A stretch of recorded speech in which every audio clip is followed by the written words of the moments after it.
ዝምታ ፍርሃት ሳይሆን የበቀሌ ጅማሬ ነው ብለዋል። እንግዲህ አብርሃም የበቀል የሚበቀለው እንግዲህ ሩታን ነው ወይስ ሌላውን ማን ነው የሚበቀለው? ጭራሽ ዛሬ እንግዲህ እንዳያችሁት ቬሎ ለብሳ ነው ከች ያለችው።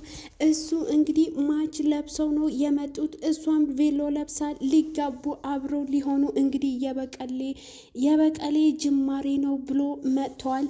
እንግዲህ ሩታ የ80 ሚስቱ እንግዲህ እሷን ለማናደዱ ብሎ ሆን ብሎ ሊበቀላት እንግዲህ እሷ የሚበቀለው እሷ መልካም እኮ ነች፣ ጥሩና አስተዋይ ሚስቱ የ80 ሚስቱ ነች።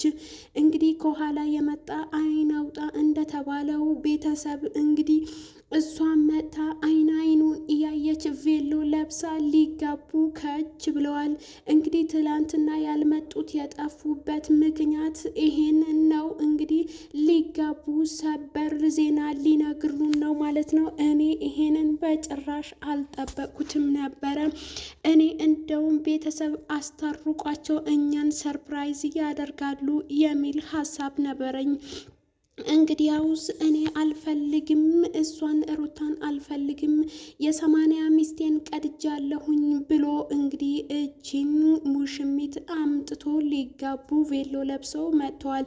ለዛውም እንግዲህ የመጡት በሩታ ቤት ዲኮሩ የተሰራው በሩታ ቤት ሲሆን ባለፈውም እንግዲህ 100K ብለው የአቤላን ያከበሩለት ሩታ ቤት እንደነበረ እናውቃለን። ዛሬ እንግዲህ ሊጋቡ ልጅ የወለደችለት የልጅ እናቱን የ80 ሚስቱን ትቶን ብዙ ነገር ያሳለፉ ችግርና ስቃይ መከራ፣ ሁሉም ደስታ ሀዘን አሳልፈው አብረው ያሳለፉ አብረው ሁሉም ነገር በደስታ በፍቅር በሀዘን ያሳለፉትን ረስቶ ዛሬ ከኋላ የመጣቿን እንግዲህ ከች አድርጎ በደስታ ፍንድቅድቅ ያለ ፈገግታውን ደግሞ የሌለ አይኗን እያየ እሷም እያየችው እንግዲህ ተገላልጣ ከች ብላለት ቬሎ ለብሳ ከች ብላ እንግዲህ ልንጋባ ነው፣ የበቀሌ ጅማሬ ነው እንጂ ዝምታዬ አይደለም፣ ዝምታዬ የበቀሌ ጅማሬ ነው አለ እንግዲህ አብርሃም ታደሰ።